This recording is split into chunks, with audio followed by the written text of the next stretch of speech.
Welcome to FearBound Stories.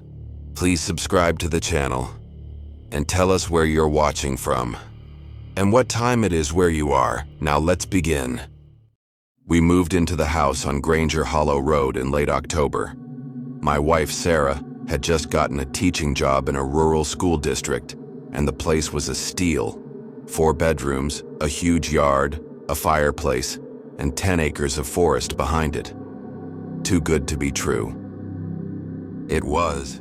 The realtor had told us it had been on the market for over 5 years.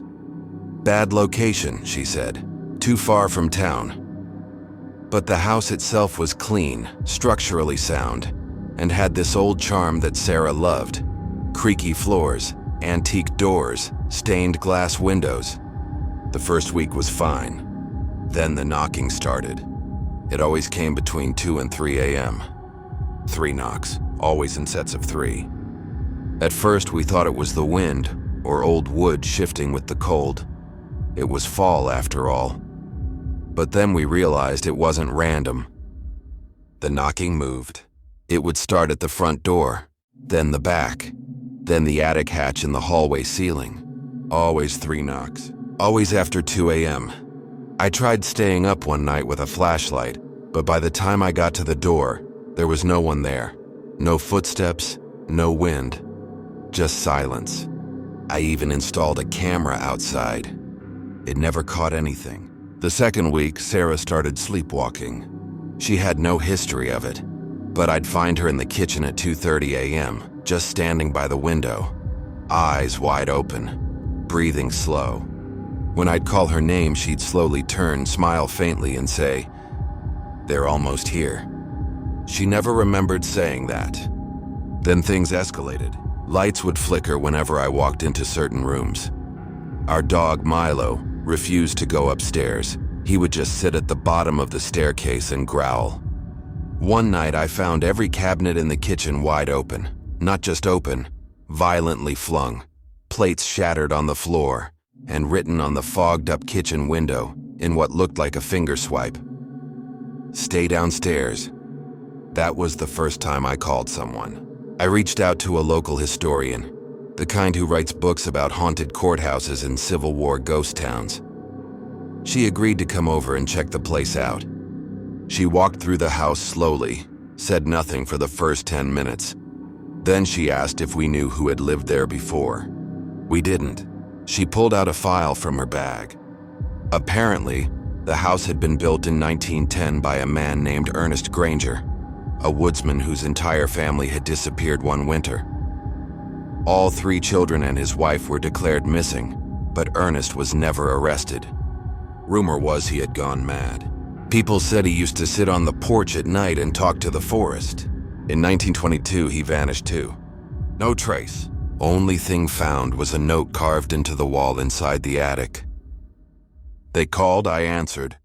That night, I decided to check the attic for myself. I waited until Sarah fell asleep, climbed up with a flashlight, and pushed open the old hatch. The moment I stepped inside, the air changed. It was ice cold, still, and heavy, and the carvings were still there. Hundreds of them, on the walls, the floor, the beams. They watch. Don't listen. The third knock is the one that answers. I saw her in the glass. In the far corner, I found an old dust-covered mirror, wrapped in a burlap cloth. I should have left it alone, but I uncovered it, and for a split second, just a blink, I saw something standing behind me. A woman, hair hanging down, face stretched long and pale. Her mouth wasn't open, but I could hear her scream. I ran, slammed the attic shut. That night, Sarah woke up screaming. She said something was inside her dream, but watching from outside. We moved out the next day. Didn't pack, didn't sell, just left. A month later, I got a letter. No return address. Inside was a photo, a black and white shot of the house from the 1920s. In the window of the attic was a figure. Same stretched face, same long hair. Underneath was written, "Granger still answers." We never went back. But sometimes, in the middle of the night, I still hear it. 3 knocks. Before we move on to the next story, give us your verdict on this one. And don't forget to like and subscribe. My brother Mark was never the superstitious type. He was a combat veteran, logical to a fault, and didn't scare easily. So when he called me after nearly a year of silence, his voice shaking, and said, "It's the house, I can't be in it anymore," I knew it had to be serious. The house he was talking about was one he bought after leaving the military. A quiet 2-bedroom on the edge of town, near the woods, tucked between long-forgotten farm roads and dry fields. He wanted peace, a place to disappear. He found the opposite. The first time I visited, it seemed normal. Simple layout, clean walls, faded hardwood floors. But something about the place felt wrong, like it was watching. The first thing I noticed was the blue porch light. It wasn't bright, just a dull blue glow that stayed on all night. I figured it was for nighttime visibility, but when I asked Mark, he just said, "It came with the house, I've never changed it." That was the first red flag. He told me things had been off since he moved in. Not loud, not violent, just wrong. At night, he'd hear footsteps on the porch, slow, deliberate, but no one was ever there. The motion sensor light wouldn't trigger, but his dog, Bear, would growl at the door like someone was standing on the other side. One night he found muddy footprints on the porch. Bare feet. But it hadn't rained in days. Things got worse. The light in the hallway would flicker at exactly 3:12 a.m. every night. Not earlier, not later, every single night. He tested the wiring, changed the bulb, even shut off the breaker one night once, and the light still flickered, like it was being turned on from somewhere else. He stopped sleeping, started locking himself in the bedroom with the dog.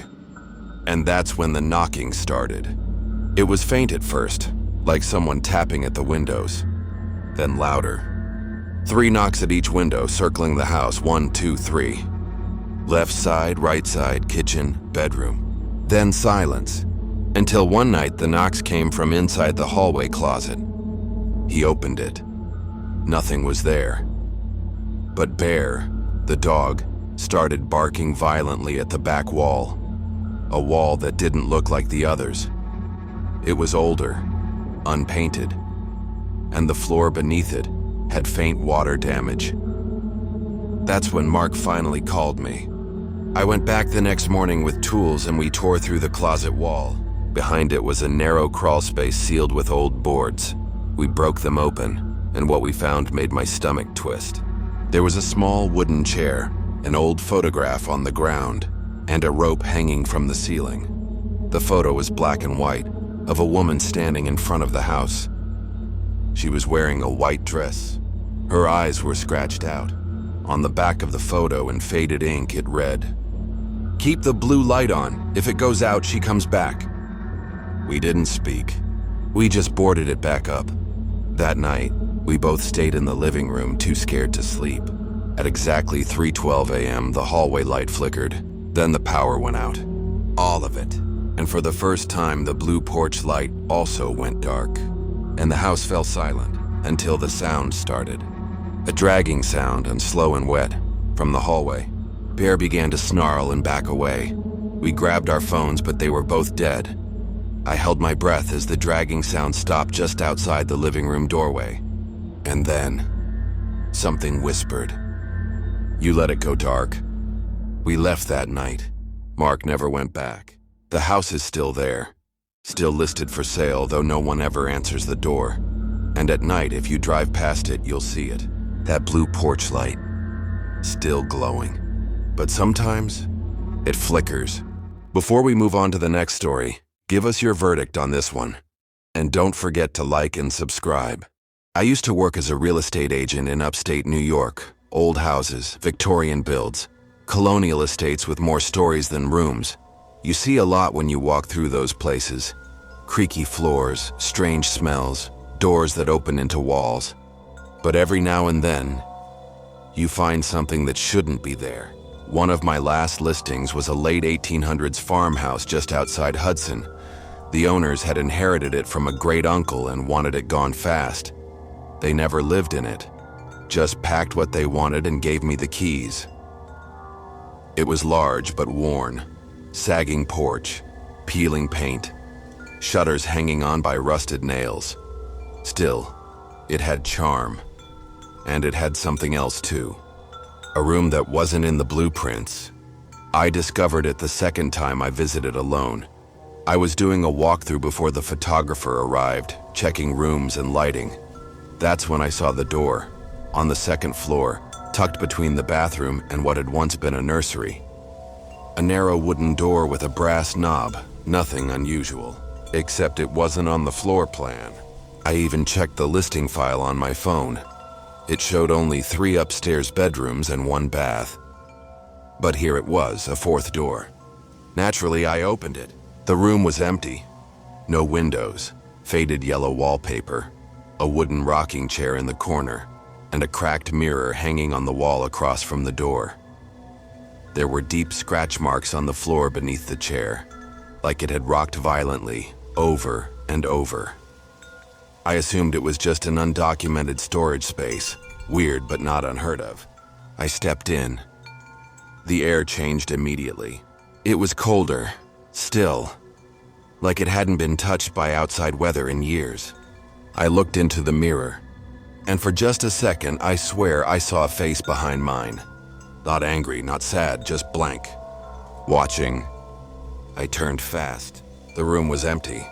I backed out, closed the door, and told myself it was nothing. But from that day on, the house wouldn't let me leave it alone. The photographer came 2 days later. I didn't mention the extra room.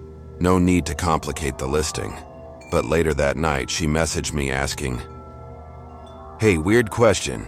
Did that room with the mirror always smell like copper?" I hadn't noticed a smell. The next day, she sent another text. "I just looked at the files. There's no photo of that room." I checked. She was right. The photos jumped from bedroom 2 to the upstairs hallway. Room 3, the mystery room, wasn't in any of the files. I drove back that evening. The house was empty just like before. I walked up the stairs and turned on every light. Every door was open except that one. The yellow room. The mirror room. This time I brought my phone. I opened the door and stepped inside. The mirror was still there, the rocking chair too, and something new. In the corner, written on the wall in chalk, "Close the door." I raised my phone to take a picture, but my screen went black. I tried again, the same thing. Then the mirror fogged over, from the inside, and this time I didn't see a face behind me. I saw my own, but it didn't move when I did. It just stared. I slammed the door and left. But the story doesn't end there. A few weeks later, the listing went live. The house sold fast. A couple from Long Island who planned to renovate it into a bed and breakfast. I warned them to double-check the layout, that there was an extra room not marked on the blueprints. They laughed it off. They moved in the following month. 2 weeks later, I got a call from the wife. Her voice was shaking. She said, "We can't find it." I asked what she meant. She said they'd gone up and down the hallway, pushed on every wall, opened every door, but the yellow room was gone. There was just blank wall between the bathroom and the nursery. She thought they were going crazy, but then she added one more thing. Their daughter had started talking in her sleep, saying, "The man in the mirror misses you." You've just crossed the boundary between reality and the unknown. If you felt the fear tonight, make sure to subscribe before you leave, because on this channel, every story is just the beginning. New nightmares arrive every few nights, each one darker than the last. Until then, keep your lights low, your doors locked, and your mind open. You are now part of the FearBound family.